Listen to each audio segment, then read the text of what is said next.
Members, I call this meeting of the Judiciary Committee to order. Looks like we have a quorum, barely.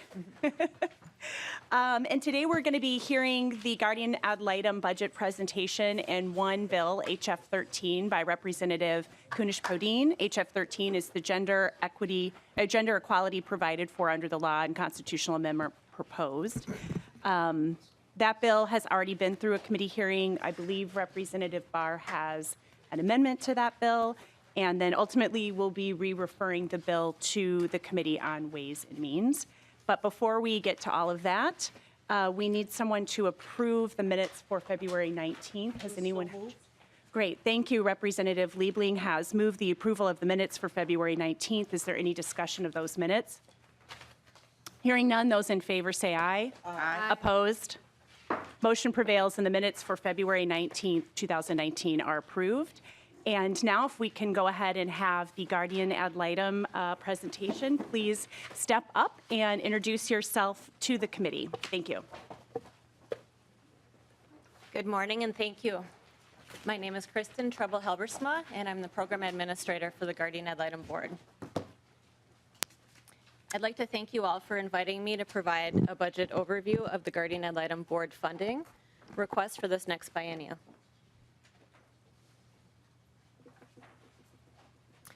As many of you heard me discuss a few weeks ago, the Guardian Ad Litem Board was established in 2010 by Minnesota Statute 480.35. The duties and responsibilities of the board are to administer a statewide independent Guardian Ad Litem program to advocate for the best interests of children, minor parents, and incompetent adults in family and juvenile court. The board consists of 7 appointed members.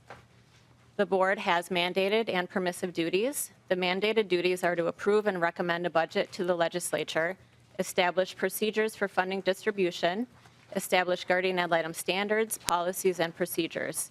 The permissive duties are to propose statutory changes. The board has worked to define our purpose, and the purpose is that the Guardian Ad Litem program exists so that all children with a court-appointed Guardian Ad Litem have their primary needs met, and that each judicial officer is equipped to make informed decisions for each child within the confines of the available resources. Guardian Ad Litems are court-appointed child advocates who are mandated per federal and state law where allegations of abuse and or neglect are made. Guardians Ad Litem are appointed by judges, and guardians' responsibility is to advocate for the child's best interests for the duration of the court proceeding, and we accomplish that through 5 core statutory mandates. The Guardian Ad Litem is the only independent voice representing the child's best interests during the court proceeding. In 1974, CAPTA was enacted, which is the Child Abuse Prevention and Treatment Act. The Act provides federal foster care funds to the Department of Human Services. The Act states that the state must enact and enforce laws mandating the appointment of a Guardian Ad Litem on every juvenile court case alleging that the child has been abused or neglected. The Children's Bureau has contacted our program due to concerns regarding lack of compliance with this mandate. In 1975, the Minnesota legislature enacted Guardian Ad Litem statutes mandating the appointment of a Guardian Ad Litem for every juvenile and family court case alleging that the child has been abused or neglected.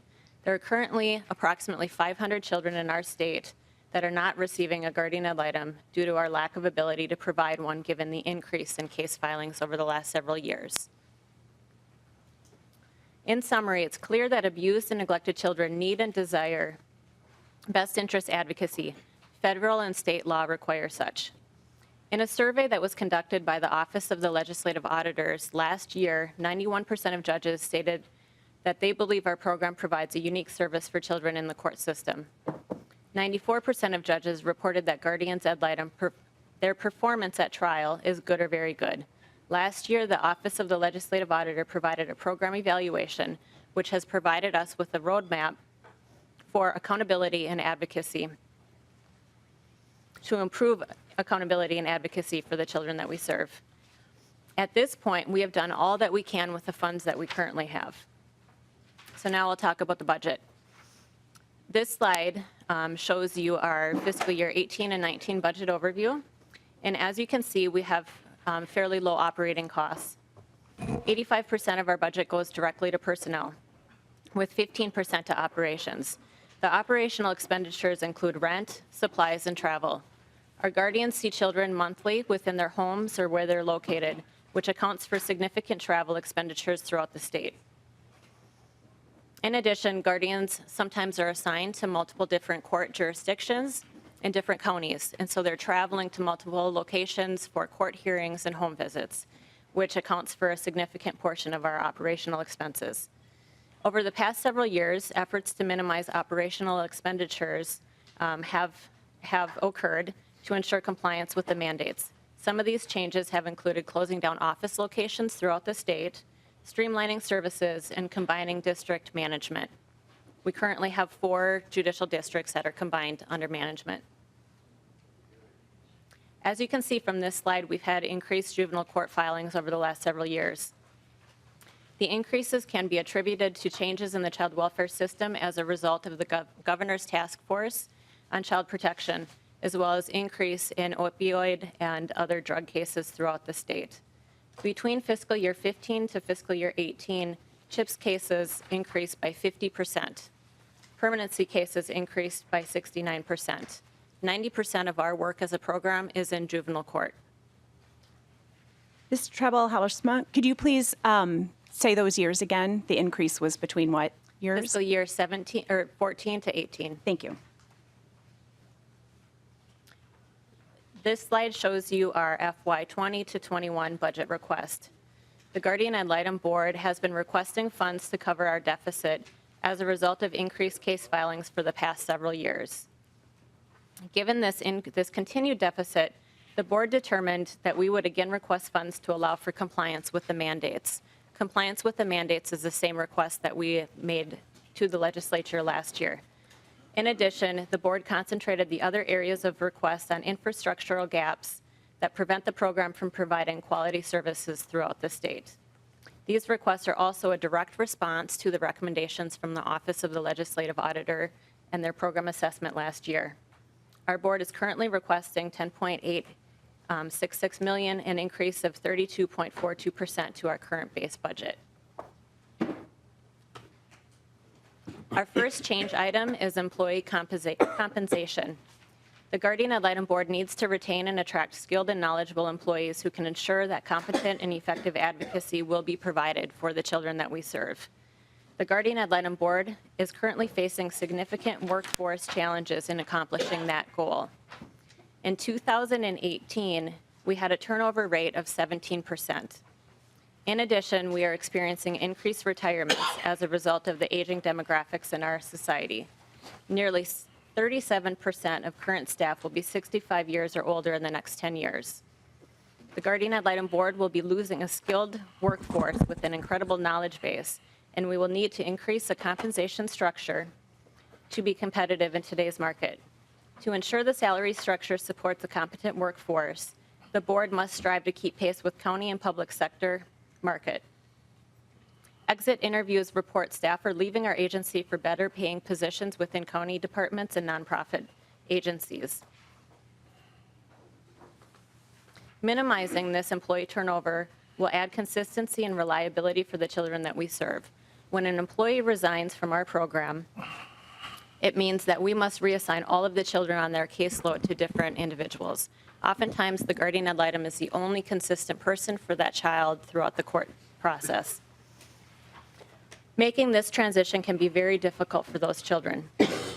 So we're requesting a 3.5 compensation pool each year of the biennium, along with funding for the employer share of health care increases. The employer share of health care increases are set and determined by current Minnesota management and budget estimates. The Guardian Ad Litem Board does not negotiate its own insurance agreements. It participates in the general plan negotiated by MMB. We continue to have difficulty recruiting and retaining staff due to the current rate of pay. On a number of occasions, applicants have turned down opportunities for employment because we could not offer a pay rate that they would accept. Our second change item is compliance with federal and state mandates. So one of the Office of the Legislative Auditor's recommendations was that the Guardian Ad Litem Board develop a plan for complying with laws regarding GAL appointments. We're asking for funding to provide for 46 staff positions that will provide a guardian ad litem for all of the unassigned cases that we currently have. It will also assist in equalizing caseload levels for our staff. Many staff are at a caseload size that is far too high, and provide additional staff to address increased monitoring as a result of implementing the recommendations of the OLA. Again, this is the same amount of positions that we asked for last year. Our next change item is board development and training. The OLA also recommended that the Guardian Ad Litem Board provide for greater financial oversight, review of the program administrator's performance annually, as well as the establishment of measurable goals. The board has implemented all of these changes. In response to the recommendations, the board has been engaged in a board policy and governance realignment process and has implemented a structure referred to as policy governance. The board is now reviewing monitoring reports monthly, which provide data and information to enhance their government and policy development, which has also increased accountability and transparency for our board and our program. Board members are appointed for a 2-year term. In order to ensure that this work continues, they need to be trained as they come on board. In addition, external auditing will be completed on an annual basis, which includes an annual cost that has not been previously required by our program. The last portion of this cost would be to provide for the development of our learning management system, which will track the data required for a number of the monitoring reports now required by the board as a result of the OLA. This will provide for more efficient utilization of resources and ensure compliance with the training requirements and the timelines. So our last change item is technology upgrades and enhancements. The Office of the Legislative Auditor has also recommended that guardian managers should evaluate the collection of evidence. To do so, the program needs to have the funding to provide for enhancements to our case management system. This would allow for dashboard visualizations. These include real-time monitoring of court report compliance, investigation status, case plan, child well-being monitoring, enhanced race and ethnicity data visualizations, as well as data visualizations on our public-facing website to ensure accountability and transparency. Our case management system enhancements include a dedicated workflow for court reports and investigation, interactive checklists to ensure compliance with statute rules and best practices. $50,000 would be utilized to deploy technology strategies to capture and securely store handwritten guardian ad litem notes and enhance document retention.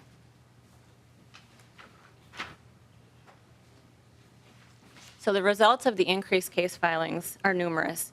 Some of them include the Department of Human Services could be impacted by the lack of compliance with CAPTA and the funds that they receive. Judges are rightfully concerned that they are not able to comply or were not able to comply with their court orders, and they're not getting the information they need to make child-focused decisions. Children of color are impacted due to the high levels of unassigned children in Hennepin County, furthering the effects of disparities on children. Our program has put all resources possible into providing direct services for the children that we serve. We have not been able to provide for the numerous program needs as a result of the increases, some of which are outlined in the OLA's report due to the funding. Most importantly, we have not been able to provide a voice for our most vulnerable population, which are the abused and neglected children in our state. So our funding request would serve to protect children and reduce re-entry of children into the child protection system, ensure children receive appropriate services including trauma-informed care, ensure physical and mental health, education, and cultural needs are met, ensure children are reunited with their parents when possible, and ensure the Guardian Ad Litem Board and program are accountable to the citizens of the state of Minnesota.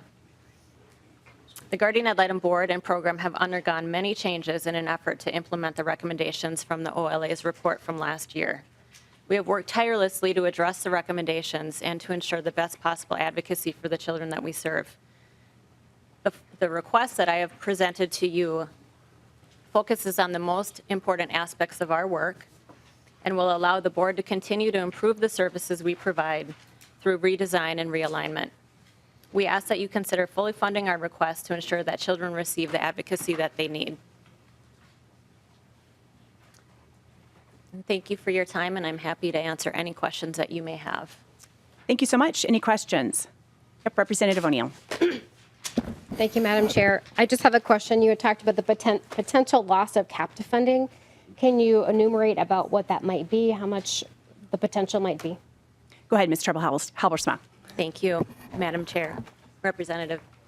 I met with some folks from the Department of Human Services last week, and I was able to gather some additional information. And it was reported to me that in FY17, the Department of Human Services received a little over $400,000, and it was increased to about 1.5 in FY18. The increased amount received in FY18 was specific to the development of programming related to substance-exposed infants, specifically Plan of Safe Care Compliance. What I have learned from them is that there are a number of different CAPTA requirements that they need to be in compliance with, and essentially the required assurances exceed what Minnesota receives in CAPTA funds, and therefore they do not provide funding to our agency as a result of CAPTA. Representative O'Neill.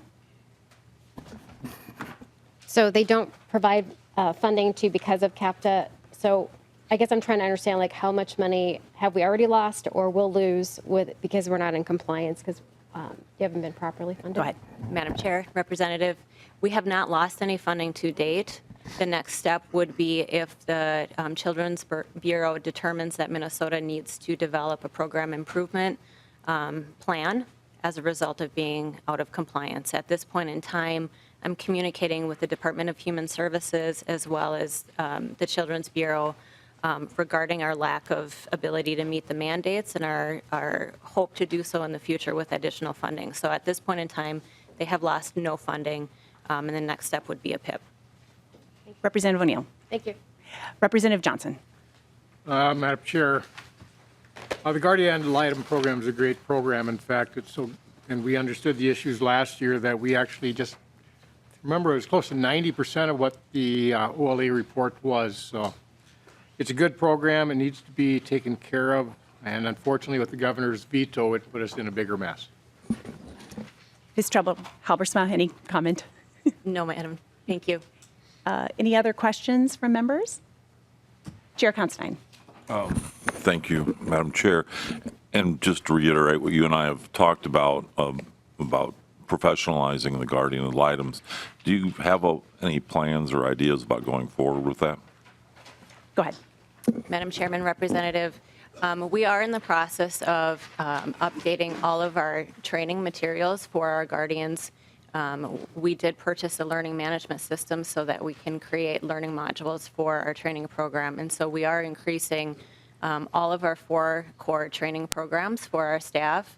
And with that, we believe it will assist us in professionalizing the role. Chair Constein. Well, thank you. Any other questions from members? All right. Seeing none, thank you very much for your presentation. We appreciate you coming in on this snowy day today, and that's true for all the testifiers that are coming today. We really appreciate you being here. I know the conditions aren't easy for everyone, so thank you very much for being here. Thank you, Madam Chair and members. All right, next, the bill we have for consideration is House File 13, Gender Equality Provided for Under the Law and Constitutional Amendment Proposed. I believe I saw Representative Mary Kunesh-Podein come in. Here she is. And I move that Representative Kunesh-Podein's bill, House File 13, be re-referred to the Ways and Means Committee. All right. And we have the bill before us, so Representative Kunesh-Podein, welcome to the committee, and please tell us about your bill. Well, good morning, Madam Chair and members. I am very pleased today to present to you today House File 13. I'm State Representative Mary Kunesh-Podein, and House File 13 proposes a constitutional amendment to add language to the Minnesota Bill of Rights. It specifically addresses Article 1, Section 18, and it will include to provide that equity under the law shall not be abridged or denied on account of gender. And what this bill would do would there would be a question that would be added to the ballot during the election 2020 and allow the voters to decide whether this amendment or this language would appear in our Minnesota Constitution. All right, thank you very much. And I believe you have some testifiers here in support of the bill. They can go ahead and get started. Wonderful, thank you. I would like to first ask Dr. Ellen Kennedy, who is a professor at Mitchell-Hamlin School of Law and Executive Director of World Without Genocide, to speak. Welcome, Dr. Kennedy. Thank Please you go so ahead and much. introduce yourself, and you may begin. I am Ellen Kennedy, Mitchell-Hamlin School of Law and World Without Genocide. Madam Chair, members of the committee, thank you so much for the opportunity to speak with you today. I want to begin with a question. Who do you go to the bathroom with? I taught in a college of business for 20 years. One of my wise female colleagues from another department asked me that question 20 years ago. I was the only woman in a faculty department of 10, and I had been the only woman for a very, very long time. What she meant was, who has your back? Who shares information with you? Who can you confide in? I always felt that I had to work longer, harder, and smarter to prove that I was at least equal to the men in the department. And so I did. I worked a lot. I got promoted, praised, and rewarded, but never quite as much as the men. I have now been a professor for more than 40 years. When I started working, women earned 72 cents to the dollar that men earned. Today, it's 78 cents. In 40 years, I've earned 6 cents. I was asked to speak today about what the ERA would do for me. My answer is what the ERA will do for women. Without the ERA, the only right that women have in this country that makes them equal to a man is the right to vote. Without the ERA, we have no permanent guarantee of equality in any area, legal, economic, social, civil, or political. Any laws in our state that give women equal rights with men could be taken away by new state laws at a new time. The ERA for Minnesota would guarantee our equality permanently and constitutionally. The United States is one of only 6 countries on the planet that hasn't ratified the United Nations Convention on the Elimination of Discrimination Against Women. The other countries, Iran, Palau, Tonga, Sudan, and Somalia. In this era of Time's Up and #MeToo, it's perfectly clear that women are unequal to men in this country. We don't earn equally. We are harassed, threatened, assaulted, and raped. Title IX is imperiled, and women won't be treated fairly in sexual assault cases on campuses. More than 400,000 rape kits still remain untested in boxes around the country. Perpetrators have impunity for their crimes because women simply don't matter. In the last 20 years, more than 250,000 child marriages have occurred in this country. 84% of those children are young girls who almost always are being married off to older men. Were it not for the cover of marriage, those men would face charges of statutory rape. We women are underrepresented on the bench, in the boardrooms, in the directors' chairs, and in Congress. We are underrepresented and often deliberately put in grave physical danger by male colleagues in professions like construction and mining. Let's bring it home. Recent research documents that location, the actual state where a woman is born and where she lives as an adult, matters for her work and for her pay. A woman's lifelong earnings and how much she works are influenced by the level of sexism in the very state where she was born and lives. 26 states in the United States have some form of equal rights amendment in their constitutions. And as you have just heard, Minnesota does not. Yet we are one of the 37 states that passed the federal ERA bill that has still not yet been enacted. I want this bill, House File 13, to pass in Minnesota because I want Minnesotans to be able to choose to embed the ERA firmly in our state constitution so that state efforts to legislate equality cannot be removed in the future. Women's rights are human rights, and human rights are women's rights. It's time. I am equal. Thank you. Thank you so much, Dr. Kennedy. And I think what we'll do is go ahead and continue on with the testifiers in support of the bill. So if you could stick around for questions, we'll listen to the supporters, and then we'll have questions, and then we'll call those who oppose the bill and do the same. Oh, yes, sorry. Ms. Kennedy, I just wanted to, sorry, Madam Chair, and to the testifier, I just want quick, how many states did you say already have an equal rights amendment? 26. 26, okay, thank you. Yes, Just wanted to 26. make sure I got the number. Great. Thank you so much. Go ahead, Representative Kunesh-Podein. And I'm wondering if Rosemary Rocco is here?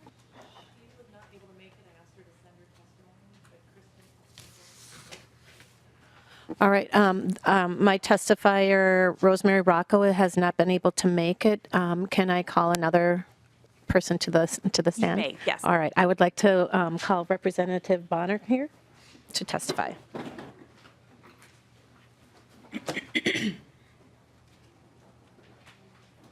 Representative Bonner, welcome to the committee. Go ahead and state your name, please, for us.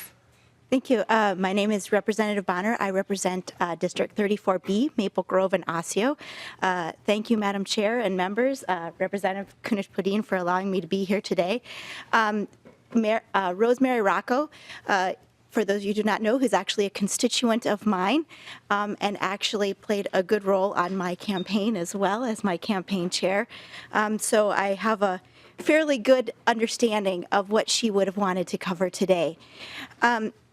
The Equal Rights Amendment is, I think, an issue of critical importance, and I think we've reached the precipice of a turning point in our history in which we've continued down this road. We fought long and hard for hundreds of years to get the right to vote. We fought long and hard to get the right to own property, to be able to open our own bank account, to have a credit card, to be not just considered the property of our male relatives, but as independent individuals with our own rights and liberties of our own. And it's been since 1919, that we actually won the right to vote. We have waited. We have waited. Women have patiently sat on the sidelines and waited for equality under the law. And the largest part of our American population believes that women already are guaranteed under the law equality. And the reality is they are not.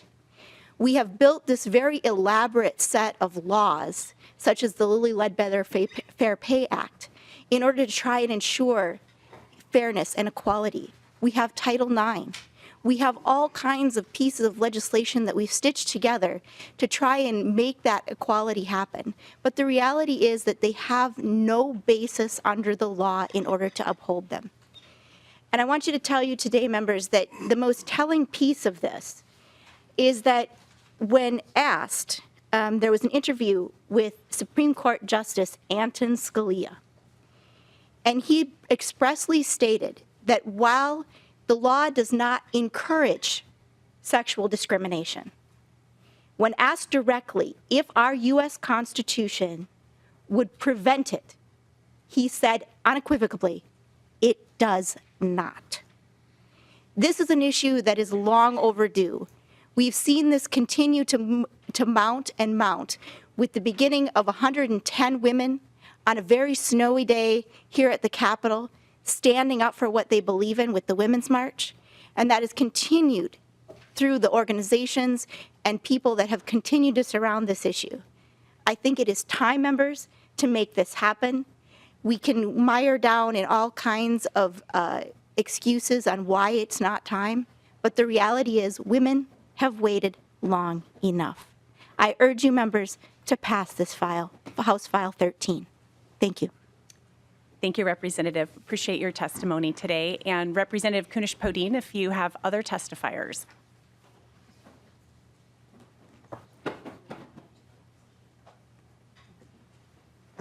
No, I don't have any support, any more to speak in support at this time. Yes, thank you so much. And we did point out at the beginning of the hearing that this bill has already been through another committee hearing before. So this is its second stop. Is that correct? That is correct, Madam Chair. Okay, thanks. And this is its third. I'm seeing the sign of 3 being shown. So this. Pardon me. It is the third stop. Okay, thank you very much. So with that, I would like to open it up now for members to ask questions. Go ahead, Chair Scott. Thank you, Madam Chair. And for the first testifier, Ms. Kennedy, I believe it is, if she'd come back up, I have a couple of questions. Thank you for being here this morning. How would you stated that you brought up the issue of the unused or the uninvestigated rape kits, and I want to know how passing this would take care of that problem in your mind. Go ahead, Dr. Kennedy. Thank you. Thank you, committee members. What we're looking at is the ability to shift our cultural norms, to say that women are important, to say that women matter. This is changing the culture, the entire way that the presence of women become validated in terms of every aspect of our existence, economic, civil, legal, and so on. So it may not address that issue from the outset, but what it does is it presents kind of a shift in what perhaps we can call more broadly customary law that will say women are indeed equal. We must begin to acknowledge the issues that are as critically important for women as for men. Chair Scott. Thank you, Madam Chair. And so one of the things you talked about was human rights, and the folks on this side of the aisle, at least in this committee, believe that an unborn child has a right to life as well. And since Roe v. Wade in the state of Minnesota, over 600,000 babies have been aborted. And if statistics bear out, probably half of those would be female. They would be women. And so how would this help the unborn females have access to human rights that you're speaking of? Dr. Kennedy. Thank you, Madam Chair. What we're looking at is this broad perspective that women's rights will become equal rights. You're putting me in a very difficult position to try to address an issue that unfortunately becomes increasingly partisan.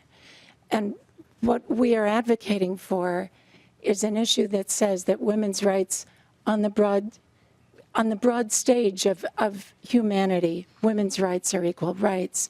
The ERA does not in and of itself deny or support the specific issue that you are raising. Madam Chair, thank you. Well, all over the country where ERA has been passed, it has been used to actually increase the number of abortions.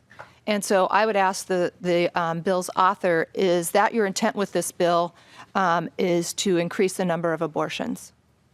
Representative. Madam Chair, Representative, absolutely not. And Madam Chair? Go ahead. And then would the author be open to an amendment, this abortion-neutral language that has gone on other places around the country to the ERA amendment? Would that be something that you'd be amenable to? Representative. Thank you, Madam Chair.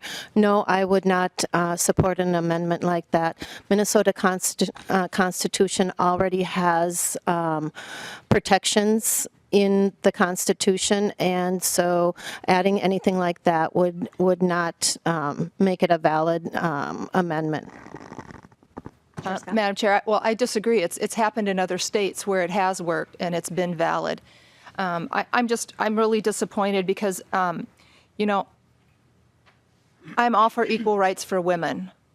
And I think that you would probably get broader support on this ERA issue if that piece went on as an amendment. But I won't support anything that's going to increase the number of abortions. I just won't do it. So I appreciate you bringing this bill, but that's where I stand. Thank you, members.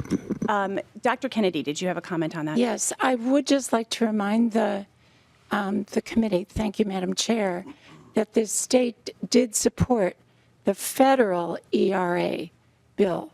So let me leave it at that.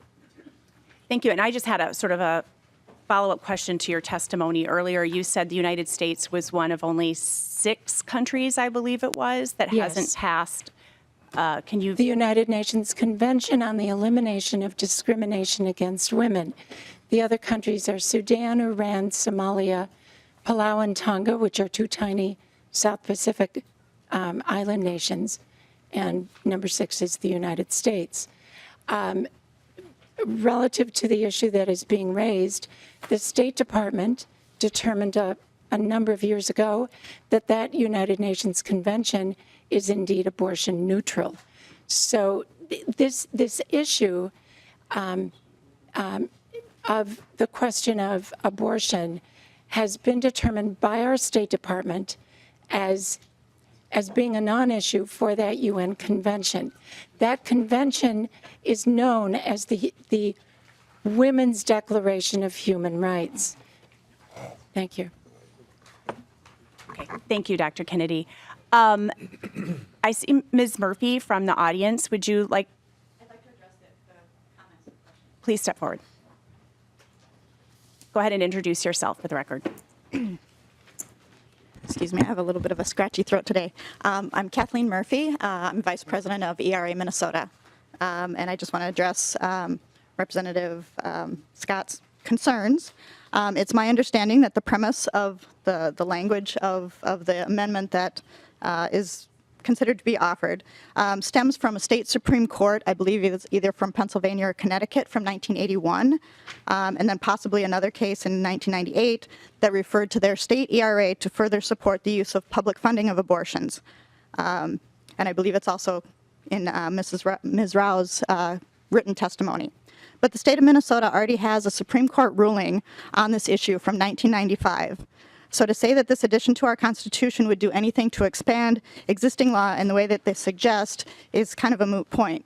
The Supreme Court in Minnesota, in the decision of Doe versus Gomez, already issued a constitutional ruling that the state cannot discriminate against a legal service when offering subsidies to subsidize care to pregnancy-related services for low-income women. So this concern would not actually expand any access to abortion that Minnesota doesn't already have. So I'd also like to point out that other states that have ERA clauses have not unduly restricted abortion-related laws from being adopted and taking effect. Women's equality necessarily requires reproductive and bodily autonomy, and without control over our own bodies and our life's choices, women cannot participate as full and equal citizens in this country or in this state. Thank you. And Since that was directed at me, may I respond? go ahead. I appreciate that. Well, to the testifier, thank you for being here. Case law can change. Case law can change. And, you know, with any given different makeup of the courts, case law can certainly change, and depending on the type of case it's brought as well. So I just wanted to respond with those words. Thank you. Thank you, Chair Scott. And I would just note, too, that courts are very careful to follow precedent, and they don't take changes in case law lightly, especially when we're talking about changes to our interpretation of the Constitution. I believe Representative Baer, did you have, or Barr, did you have a comment? I have a question. Oh, go ahead. Madam Chair, to Representative Kunesh-Podein. My question centers around, you use the word gender in your amendment, and everything you have had, all your testifiers are testifying in favor of women's rights. Now, last year, we had one of our members who's no longer here testifying was on the floor and said there are 73 different genders. The Department of Motor Vehicles has us down as gender fluid. So why? My question is, why did you choose to use the word gender as opposed to sex? Go ahead, Representative. Thank you, Madam Chair. I think you explained that in this day and age, I think the word gender and sex can be used intermixed. Not everybody identifies traditionally as we have in the past as a male or female, and there are many different identifications, and we want to be inclusive of all folks because the ERA doesn't just provide protection for women or females. It provides protections for men and whatever gender you identify yourself as. And so we use this word to be as inclusive of our population as we can. Representative Barr. Yeah, thank you, Madam Chair. Could I offer the A19 amendment, please? I think we're going to go Later? ahead and At the end? do more questions. Okay. Yep, and we'll hear from opponents, and then we'll do All right. the Thank you. amendment. Oh, wait. Oh, okay. All right, well, I'm hearing that perhaps we should do the amendment now. So if you want to go ahead and offer We'll just your go ahead and amendment. get that out of the way? Yeah, All right, thank let's you. do it. Thank you. So with respect to everybody being inclusive here, I'd like to offer the A19 amendment, which would add also political orientation and inclusive to gender orientation. And the reason I wanted to add that is with the laws we passed last year and changed the way we're doing voting, we have to now identify, everybody who votes in a primary election now has to identify party affiliation, and that's public information.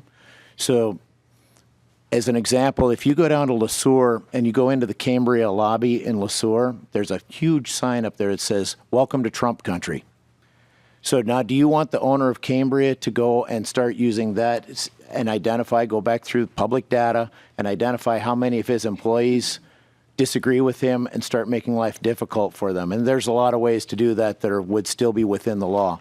Or vice versa, do you want to use the exact opposite where we can use, we can basically weaponize political affiliation through all kinds of different job opportunities, media, just the people that we associate with on a daily basis. Now, we expect that in this job here to be called out on party affiliation, but if I'm a 9-to-5er or just a blue-collar guy going to work every day, or blue-collar person, I guess, going to work every day, I surely would not want my boss to know what I do in the ballot box.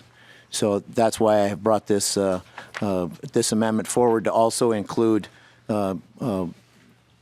persecution based on political affiliation. Thank you, Representative Barr. And I have a question for you. Are there any other states, to your knowledge, that have a similar constitutional amendment? Madam Chair, not to my knowledge. And one more question for you, Representative Barr. Are there, how many years has something like this been in the process? It sounds to me like you've come up with this idea based on a law that was changed just last year. Is that correct? Madam Chair, yes. Prior to last year's change, Minnesota's primary, you did not have to declare and record your political affiliation. You just picked up a ballot. You asked at the polling place which ballot you wanted, and voted and put it in the box. And now you have to actually, that will be a recorded, starting in the 2020 election, whether you request a Democrat, Republican, or one of the other parties that's recognized in Minnesota, you will have to declare when you get the ballot, and it will be recorded for public consumption. Thank you, Representative Barr. Are there any other comments or discussions on his motion? All right, seeing none, all those in favor of the A19 amendment, say aye. Aye. Opposed, nay? No. The motion does not prevail, and the A19 amendment is not adopted. Okay, let's go back then to questions that we had for our previous testifiers. I see you on the list. Hold on, there's some other folks. Representative Grossel. Chair Liebling, I believe, did you have a question for our testifiers? Well, Madam Chair, I just really wanted to respond on, of course, nothing gets us talking like the issue of abortion. It's such a controversial and divisive issue. But I just wanted to make just a quick comment to some that were made. And one thing, I just wanted to say that, to my knowledge, nobody wants to increase the number of abortions. Those of us who are pro-choice because we believe that women should make their own decisions in consultation with their own family members in the context of their own situations. That's why we're pro-choice. We're not pro-choice because we think abortions are great or we want to increase them. So I just want to make that clear because I think that was a bit behind the question.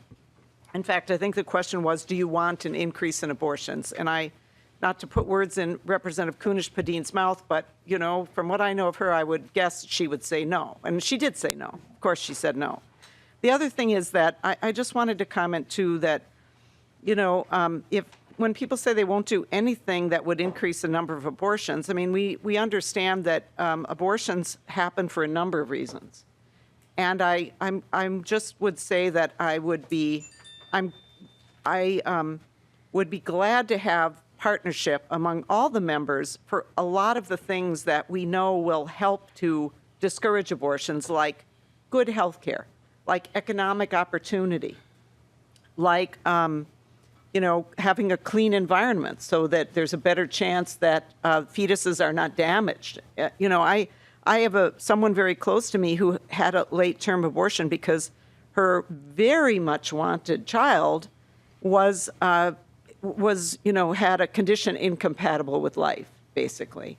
And, you know, these things happen for lots of different reasons. Some of them we can impact and some of them we can't. But I think that we can find a lot of common ground around doing things that, you know, allow women to have opportunity so that they feel less need to have abortion. Increasing access to contraception, of course, is one of those. So I just wanted to make that comment. I know it's a bit off topic here, but we are talking about the ERA.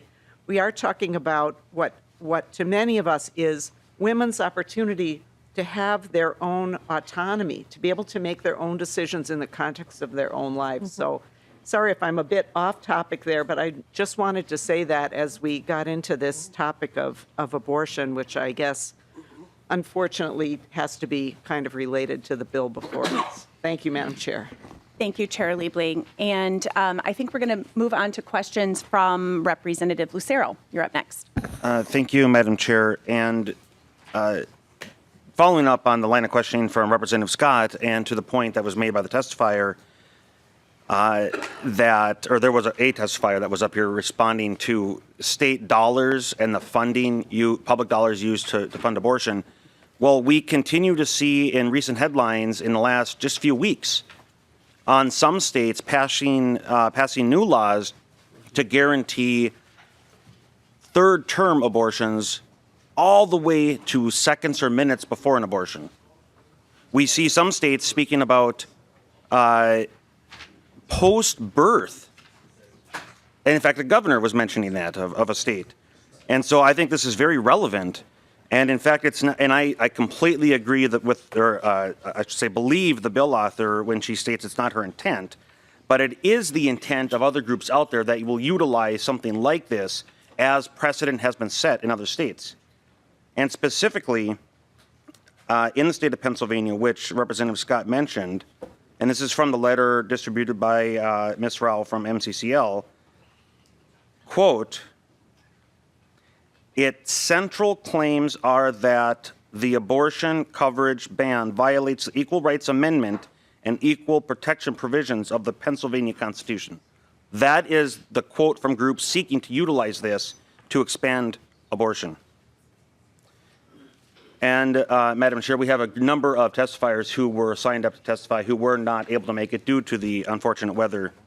So I just want to reference another letter here from the Minnesota Family Council that says, or it cites a Supreme Court ruling from 1996, United States v. Virginia, and the quote is, neither federal nor state government acts compatibility with the equal protection principle when a law or official denies to women, simply because they are women, full citizenship, stature, equal opportunity to aspire, achieve, participate in, and contribute to society based on their individual talents and capacities. This language has been tested in court and upheld countless times, as the ultimate legal protection for all persons residing in Minnesota. And then, as members will see, I had distributed, there were 4 letters from 4 different testifiers who, again, were going to be here, so I encourage you to take a look at that in their testimony against this bill. Question for the bill author: is gender defined anywhere in state statute that you're aware of? Representative. You know, I do not know that answer. I asked that question, somebody asked me that question yesterday, and I haven't found it. And so I can't tell you if that is the case or not. Representative Lucero. I would ask that question to research if they know if gender is defined. Ms. Boland. Chair and members, as I don't know of a definition. There may be one in some area of statute, but the Minnesota Human Rights Act does not use the term gender as a defined term, so I don't know that there is one. There is a term gender identity that's sort of used as a protected class in the Human Rights Act, but the term gender, as far as I know, I don't know of a definition. Representative Lucero. The same question would be to the definition of sex. Does that exist in current statute? Ms. Mullen. Chair and members, definition of sex is a term that's used in statute. It's in the Human Rights Act and in other statutes as well. What's that? How's it defined? How's it defined? Oh, You know? how's it defined? I'll go grab a statute book. Hold on one second. Okay, while she's looking that up, did you have another question? I do. We have several Thank you, Madam Chair. Okay. And so while that's being looked up, I guess the question becomes, if gender isn't defined, do you not believe it's important to define that so the Minnesota citizens, when voting on this, would potentially have a better idea of what it actually is that they're voting for? Go ahead, Representative. Thank you, Madam Chair. Maybe we should work on a definition, but my working definition for gender is, to me, gender is a reflection of who you see yourself as, whether it's male, female, trans, whatever it is, that's who you are. And if that's how you identify yourself as your gender, then who am I to say that is incorrect or not? Representative Lucero. Well, words mean things. Statutes mean things, obviously. And so in order to remove ambiguity, we should be clear in what the definitions of words are. And if there isn't a statute, and that might be your definition, but that might not be the definition of voters. So I think it's incumbent upon us, and you as the bill author, if we're going to move forward with this, to define the terms as they are used, as the language that you're using. So, Madam Chair, I would encourage, I just see a lot of problems with this, as with the abortion, as it is being used in other states to expand abortion. And because of the ambiguity, I would encourage members to vote against this. Thank you. Thank you, Representative Lucero. And I would just note also that there are a lot of terms that are used in our statutes that we don't specifically define, that are used by their common definitions. The Supreme Court frequently goes to dictionaries. I've had that happen in numerous cases of mine where they look up dictionary definitions because we don't simply define every single word that we have in our statutes. So with that, I believe Representative Herr has a question. Yes, and I don't think the mics are working, so doing this is probably not going to help. Oh, yeah, I'm really. Yeah. Oh, is it? Okay. I don't think so. I don't have an answer to that particular question because I have something else, but that triggered the fact that when I went to Brazil, they defined black as like 100 different shades of black. So there are just some words that will always have ambiguity, whether we want to create something concrete to define it. And so I don't even think that that's a possibility by us defining it doesn't mean that ambiguity doesn't exist around certain words. And so I just wanted to put that out there. The reason why I wanted to ask a question was that I really appreciate that the ERA and Representative Kunesh-Podein that you're bringing this forward.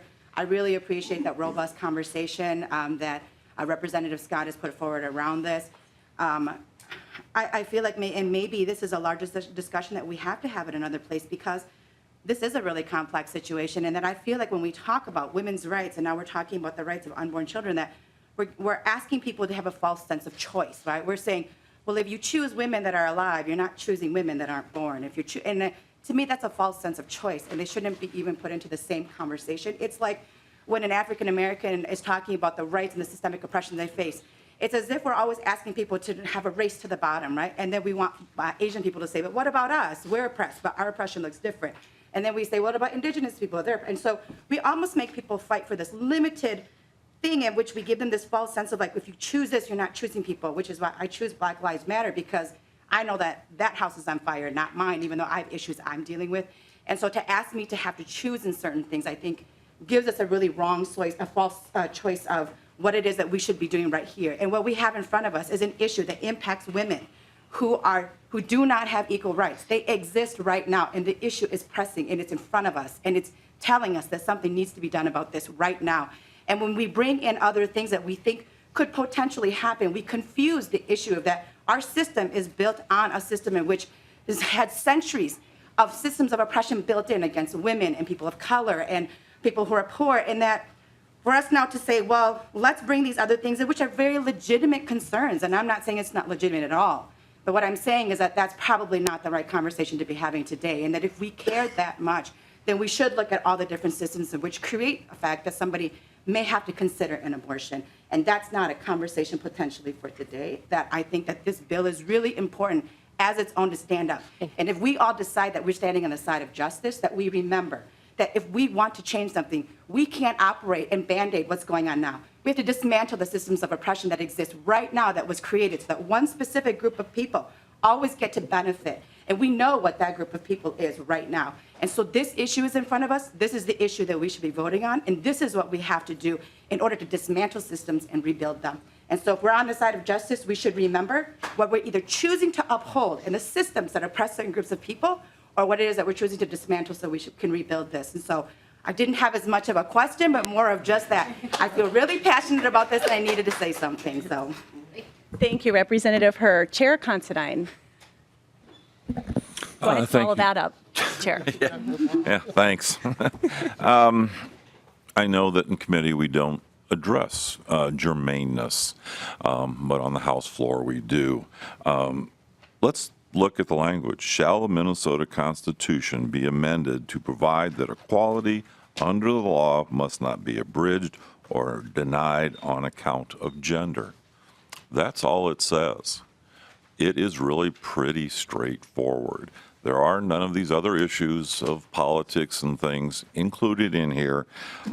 So arguments of what may or may not happen, frankly, are not germane. I did want to bring up that it wasn't really the Dark Ages, it was the 1970s. My mother was an ardent supporter of the ERA, and we're giving her a hard time. And why is this, Mom? You want to do this? What is it? You know, you have a pretty good life. What is it that you're not able to do? And at that time, my father was stationed in Georgia. My mother was a teacher, and she looked at me and said, "Do you realize that when I come home, your father can take the paycheck out of my hand and go cash it?" Now, he would have never dared do that, yeah, I was just floored that he had the legal right to take my mother's paycheck, go cash it, and keep it. And that's the kind of thing that we're trying to stop. You know, that they have the same equal protection. And so I'm very much in favor of this. My mother passed away a couple of years ago, and to the very end was disappointed that Minnesota had not passed the ERA on the state level. Thank you. Thank you, Chair. And I would just say not too long ago myself, I was taking my children into a doctor's appointment, and I was the insurance carrier for our family, and the medical provider insisted that I put their father first because it was the male of the household instead of me, who was the carrier of the insurance program. So it's still happening, not even in that so distant of the past. Let's see, Representative Grossel. Thank you, Madam Chair.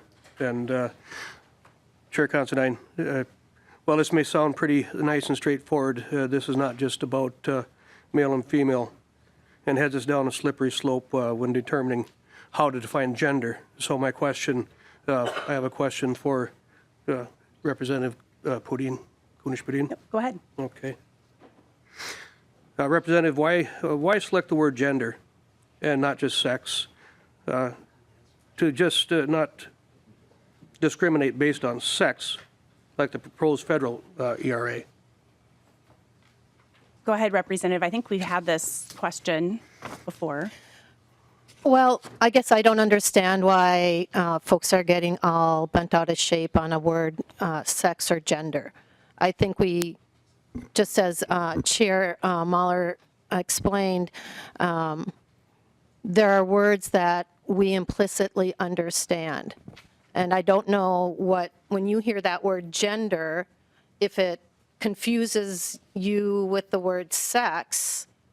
But gender, again, in this day and age, I kind of think it's like we're bringing everybody up to date on the current verbiage, the inclusive verbiage around folks who identify in so many different ways. Not everybody identifies through sex, and I think historically sex meant either male or female. Well, in this day and age, and you know, there are many people that identify in different ways. And rather than be exclusive or inclusive, we're trying to be inclusive of everyone in this. You know, I think we've said time and time again that this is not just something to support women or give women equal rights, but it also has equal rights around men as well, and any of those folks that identify in different ways. And so the use of the word gender is the contemporary word for sex. And I really think that if we all look at it, you know, gender means sex, sex means gender, and there are many other words if we looked up in the encyclopedia for synonyms that we would find other words that we would want to use. But for this, we chose the word gender. Representative Grossel. So I guess your first speaker came up and was talking about equal rights for women. Mm-hmm. Women, that is your sex, and my sex is male. I guess I'm just not clear as to why you need to go with gender. If this is an equal rights ERA for equal rights for women, as stated by your first speaker, why not just put sex in there? Representative? Or it looks like one of your testifiers might have a response for that. Yep. Come forward, Dr. Kennedy. Well, before they do, I guess I'm just confused why you're hung up on a word such as gender and what big of a difference it makes. But, you know, men, you know, this bill, if this amendment goes into our Constitution, men will also benefit from the principle of gender equity, especially when it comes to well, men and anybody in Minnesota, because when it comes to their private lives and their roles in families, their role in society, we don't need to define whether you are a male or a female, just as your member said, why should we have to identify in a political way? There's no need to identify. So gender is an all-inclusive, encompassing word that includes everyone in our society. Representative Grossel. Thank you, Madam Chair. Thank you, Representative. You know, I look at this, and you know, I look at the abortion issue, and just like is this the conversation we have today? Well, this is part of it as well. The abortion issue is part of this conversation as well. People want to distance themselves from it. If this is an LGBTQ issue, then back up. This has also been an LGBTQ issue, is what you're saying then, when you're using gender and you're using people identifying other than male or female. So with that being said, you know, I don't agree with that agenda. Doesn't mean that that all people don't have human rights, because we all do. And I've protected those for years.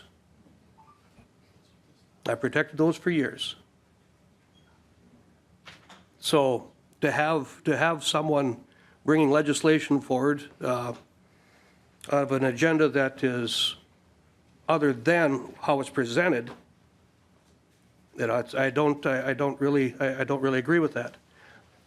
To have moral issues forced on me or anyone else who do not agree with the verbiage of this. To have the moral issues of abortion.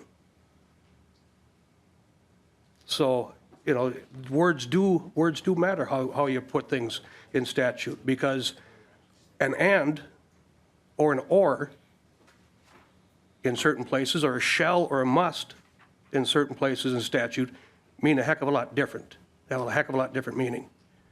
And I've dealt with that for years in the courts. I've dealt with that for years in cases. So when you put gender in the bill, it means, it has meaning. It has definition. So this, to me, I'm looking at this, and this is not a bill that is solely approaching equal rights for women, as was stated. So Representative, I don't know if you want to respond or one of your testifiers might want to respond to that. What would you prefer? I would like to respond first, and then if one of them would like to. Go ahead. So I don't even know where to begin with this. The word gender is all-inclusive of everyone. The intention of this bill, if you look at it historically, for over 100 years, women have been asking for this to go into our Constitution in order to be assured of equal pay, equal opportunity, the ability to make their own choices in their own lives without somebody else telling them yes, no, I'm going to take your paycheck and do what I want with it. I'm going to take your children and do what I want with them. This has nothing to do, this bill has nothing to do with abortion. This has nothing to do with any LGBTQ issues. We all know that you can take any piece of legislation and twist it the way you want it to be. This bill is purely asking for the opportunity to put onto our ballot for the people of Minnesota, not for us to decide, but for the people of Minnesota to decide whether to add the words to provide equality under the law shall not be abridged or denied on account of gender. And that means not just if you identify as a male, or not if you just identify as a female. However you identify yourself, we look at you and you are equal under the law in every opportunity that is available to you. Now, if states have taken this in the past and used it to whatever advantage when it comes to the abortion laws, that's a separate issue. If Minnesota needs to go to legislation around that, you folks are more than free to create your own legislation on that. If you want something on the ballot that says you don't have to identify for a political party, go ahead and do that. That's what you can do as a legislator. But we're not here today. This bill does not address those issues, because all we are asking is for equality under the law for whoever you are. And if you want to take it and spin it any way you can, you sure can. But that's not what this is. We are looking for an amendment to add language for equality under the law, and it's for the people of Minnesota to decide, not for the legislators.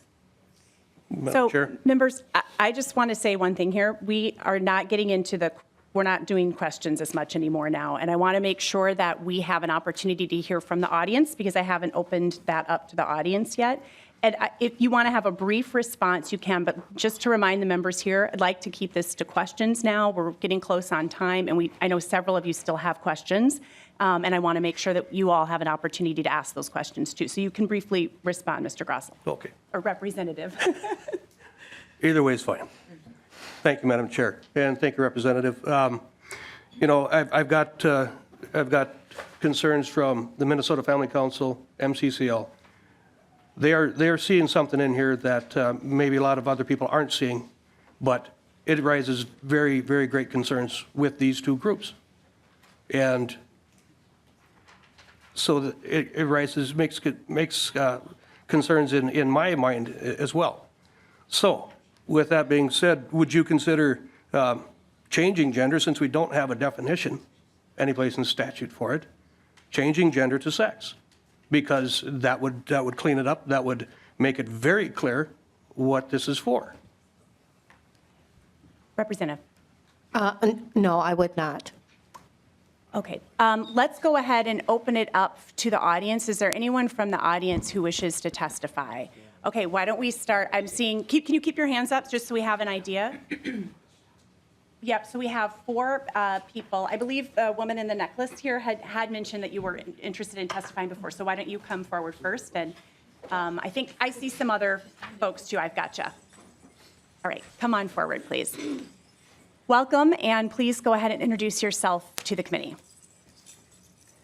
Good morning. My name is Kathy Burkett, and actually, I'm wondering, I have my own testimony, but I was contacted because there are a couple of others that were not able to come, and they forwarded their testimony. May I read that, please? You can, Ms. Burkett, but I think if you can try to keep it to about 2 minutes, that would be helpful. Okay. Thank you. All right. Oops, I forgot my phone.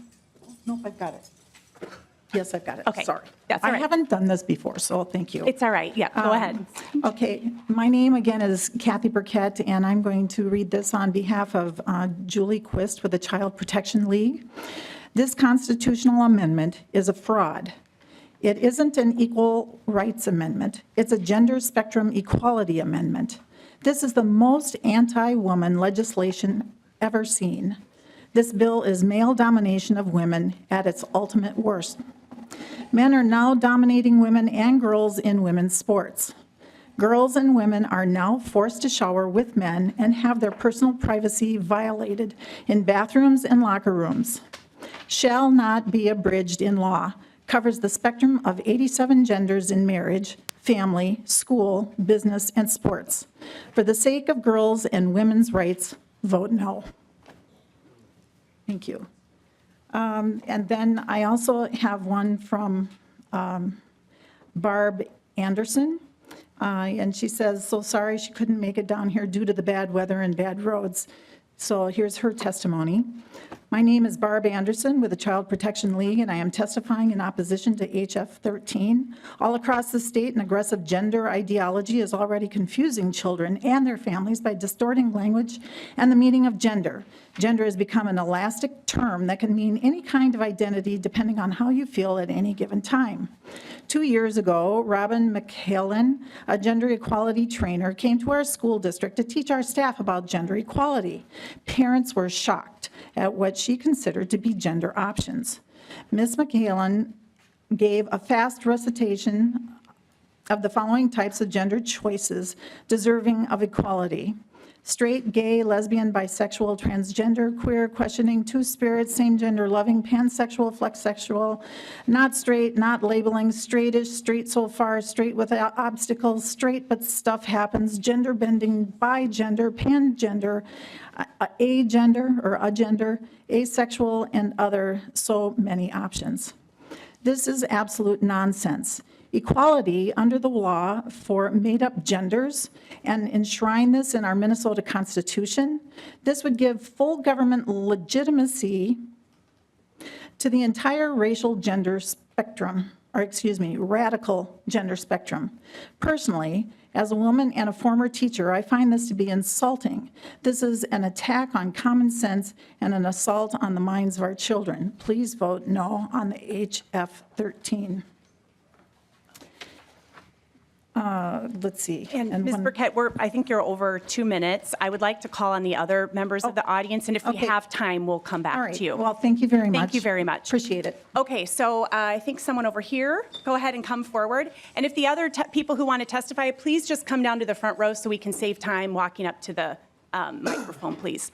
Thank you for coming, and please state your name for the record. Thank you so much, honorable members of the committee and the chairwoman. I'm speaking in opposition to this amendment, And I Could you did please sign state up your to name? speak. Sorry, that's okay. Could you please Susan state your name for us? Halverson. Susan Halverson, did you say? Thank you, Ms. Halverson. Go ahead. And I'm speaking as a concerned citizen, but more than anything, I hear a lot about men and women right now. I want to talk about gender and children.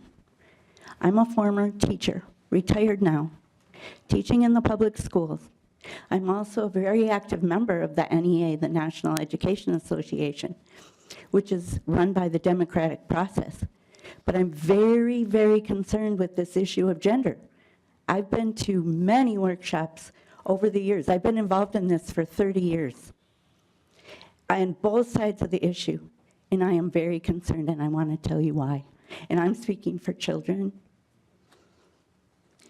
This says, Section 18, equality under the law shall not be abridged or denied on account of gender. No one is talking here about science or biological fact. That's completely left out.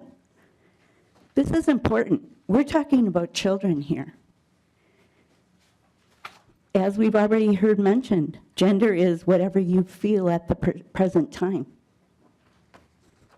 No one can change his or her sex. The DNA in every cell in the body is imprinted male or female. And I did bring 2 documents from the American College of Pediatricians, which will back this up scientifically. I also hear surgery can't change a person's sex. Yes, you might be given hormone blockers and then given the opposite hormone. Does your own body produce that opposite hormone? No, it doesn't. You have to be injected with it. I also hear, well, I'm a man trapped in a woman's body, or vice Ms. versa. Halverson, it's been over Wait, 2 wait. minutes. Can you just quickly wrap it up, please? I will, but I think we gave so much time to the in favor, and now we're giving very little time We to had this. we did have opponents that were signed up that couldn't make it I today. did sign up. Oh, you did? in Yes, advance? yes, I'm on the Okay. list, yeah. But I will hurry, it's not real long. Thank you. And I hear them say, I'm a man trapped in a woman's body, vice versa. That I don't deny that might be totally how they feel.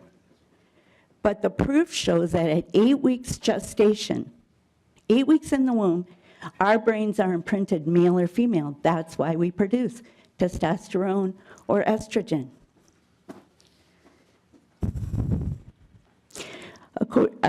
I just want to name some harms from this.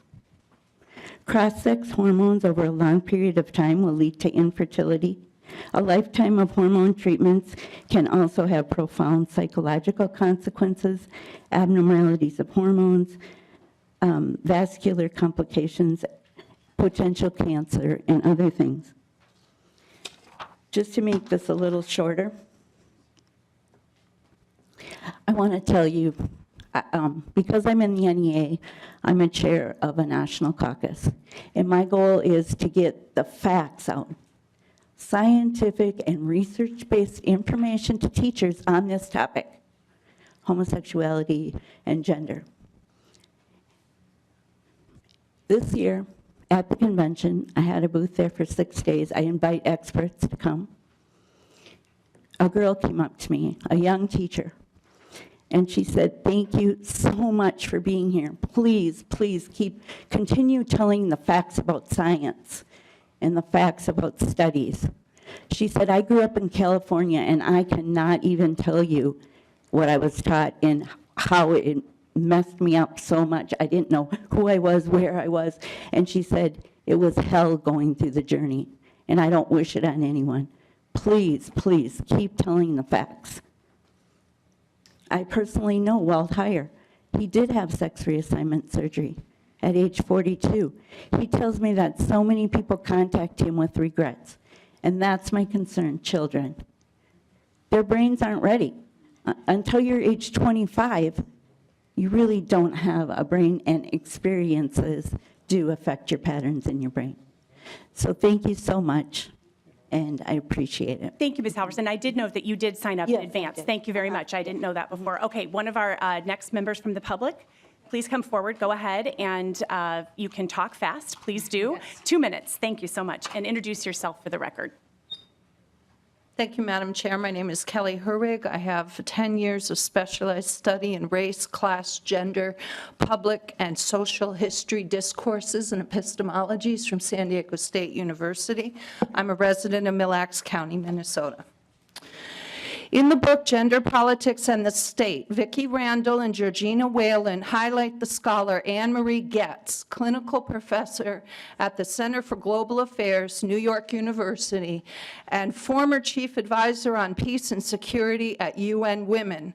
Citing Getz's argument, Randall and Whalen write, quote, that gendered public sector institutional failures cannot be seen simply as a result of discriminatory attitudes or irrational choices on the part of individuals or unintended oversights in policy, nor are they deliberate policy outcomes. They are embedded in the norms, structures, and practices of institutions. Despite the frequent appearance of gender neutrality, it is therefore necessary to understand not simply the nature of the structures, but also the history of social choices made by particular groups embedded in those institutions, end quote. With titles such as Women's Interest and the Post-Structuralist State by Pringle and Watson in the book Destabilizing Theory, Contemporary Feminist Debates, published out of Cambridge, the scholar can see that the notion of gender has been deconstructed in the postmodern milieu of academia, structuring in the legal language too loosely the term gender in its social implications can create a double-edged sword of the law over the state of Minnesota. The language of this proposed Minnesota constitutional amendment fails to even define the term gender, and further examination of our human rights statutes fail to deliver to the researcher a legal definition of the term gender. The troubling ambiguity of the bill's language may deliver further social injustices and perpetrate further historical commitments of systematic sexual discrimination by its failure to define gender from proper experts and scholarship. So until a consensus can be reached of a proper legal definition of gender, vague legal statutes should be avoided. Please, I need more time. A better precedent for civil rights, which I've researched, would be the broadest, most democratic model for our republic. My argument is modeling this state constitutional amendment in the language of the 14th Amendment of the U.S. Constitution. Do I have time to read that? No. Okay, so a better constitutional amendment for Minnesota based on the framework of the 14th Amendment would reaffirm the securing of rights to all Minnesotans and the blessing of liberty without abridgment to ourselves and our posterity. I humbly propose an improved and amended version of this bill to the committee to debate for our state. It is important to remember that this House is not bestowing rights onto peoples. The rights of the people and our freedoms originate outside of government in the natural law, as it tells us in the Declaration of Independence. Your job is to secure these rights among us. Here's my proposal. I'll end with this. All persons born or naturalized in the United States and subject to the jurisdiction thereof are citizens of the United States and of the state wherein they reside. Minnesota, the state of Minnesota, shall not make or enforce any law which shall abridge the privileges or immunities of Minnesota residents, nor shall the state of Minnesota deprive any person, and we can have a very good debate on when personhood will begin under the law, deprive any person of life, liberty, or property without due process of law, or deny to any person within Minnesota's jurisdiction the equal protection of the laws. That would be a better constitutional amendment than this, as stated. Thank you. Thank you, Ms. Herwig. Go ahead, and we are running close on time here, so. Absolutely. I'll be very short. Thank you so much. Go ahead and introduce yourself for the record. My name is Brad Leto. I'm the Secretary-Treasurer of the Minnesota AFL-CIO, Federation of over 1,000 local union state councils with over 300,000 members. I'm here today to testify in support of House File 13. The Minnesota AFL does not take lightly placing constitutional amendments on the election ballot. We have opposed many.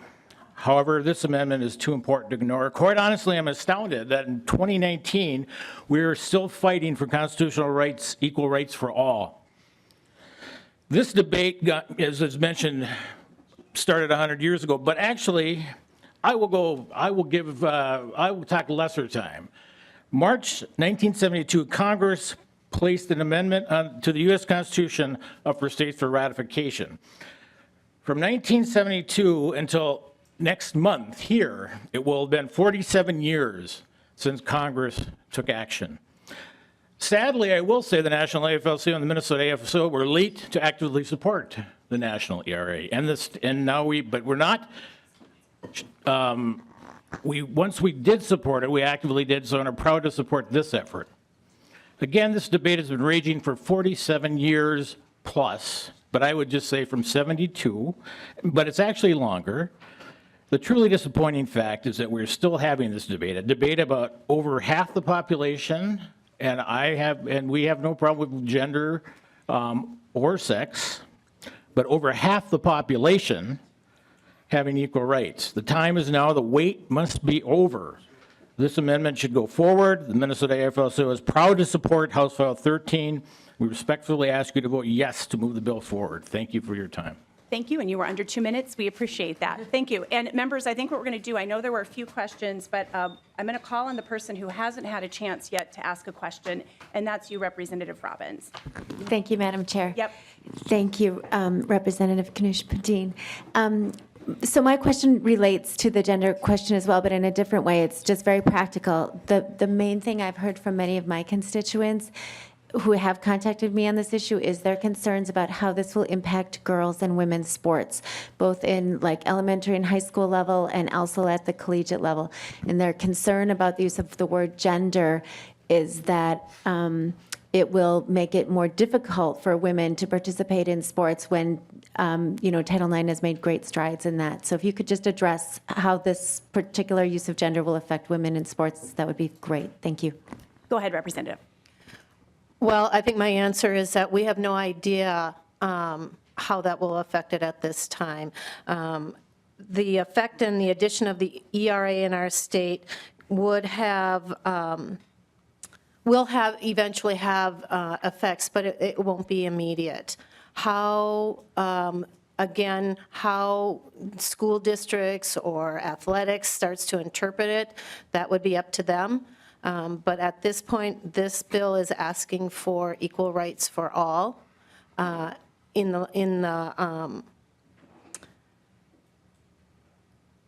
I just lost my thought. So I'm sorry, I don't know how to reply to that one. Again, I think there are many ways that people will interpret this bill and use it one way or the other. But again, we would hope that folks would use it to be advantageous rather than to keep another person or another group down. So I'm sorry, I don't have an answer for that specifically. Representative Robbins.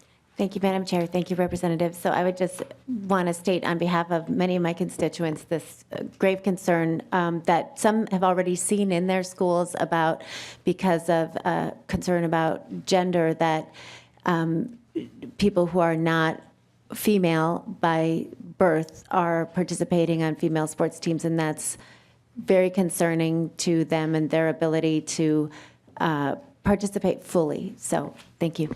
Thank you. Okay, with that, at this time, Madam Chair, how many people, if I may ask, how many people are left that have questions on your list? I had a couple, I think maybe you and Lucero did, and I was trying to honor those who hadn't had a chance to ask the question Right, yet. and I appreciate that. I'm not doing anything tonight. I'm more than glad to come back this evening and talk more about this issue. I think it's a really important one. And I think we need to distinguish this issue of gender versus sex. We haven't heard back from House Research the definition of sex. And I think what we're feeling here is we're getting mixed messages that while the author and the supporters of this want to promote women's rights, what we're doing is conflating this issue by inserting the word gender, which has only been done in one other state. And it's actually is going to have the opposite effect, or could potentially have the opposite effect of what the author really wants the bill to do. by just stating what my colleague to my right just stated, in that someone that identifies as a woman that is a man is going to be okay, you know, they're going to have rights over and above the women that this bill is supposed to protect. So I think this merits more discussion, and I'm more than happy to come back tonight if you would see fit to lay this on the table. Thank you. Thank you, Chair Scott. I'm not going to do that. Some of us do have committee hearings already scheduled for tonight as well, and I think at this point, people have had a chance to express their concerns about this. This is the third stop that it's been through. My understanding it's going to end up on the House floor as well, so there'll be another opportunity for debate at that point. So at this point, I am going to move House File 13. Madam Chair? At this point, I have more questions as a result of the testimony and new statements that were made. New questions that I didn't think of the first time. Madam Chair? Chair Mariani. Madam Chair, were you in the middle of making a motion? Is that correct? That's correct, Mr. Madam Chairman. Chair, I think it's appropriate to allow the maker of a motion to continue making their motion without interruption. And I want to modify your motion, so I'd like to amend your motion because I think I know what your motion is going to be. All right, I'm going to continue with my motion. At this point, I move House File 13 be re-referred to the Ways and Means Committee. Madam Chair, I would like to amend your motion. And I'd like to, actually, it's not an amendment of motion. Madam Chair, I would ask for a roll call vote on this. All right, Chair Mariani has asked for a roll call, and at this time, the clerk will take the roll. Representative Muller? Aye. Representative Scott? No. Representative Barr? No. Representative Cantrell? Yes. Representative Carlson? Yes. Representative Considine? Yes. Representative Grossel? No. Representative Hassan? Representative Herr? Yes. Representative Johnson? No. Representative Liebling? Representative Lucero? No. Representative Mariani? Yes. Representative Noor? Yes. Representative O'Neill? No. Representative Robbins? No. Representative Zhang? Yes. Okay. There being 8 ayes and 7 nays, the motion prevails, and House File 13 is recommended to be referred to the Ways and Means Committee. With that, members, we are going to stand in adjournment. We'll be meeting again tomorrow to hear one bill. Thank you.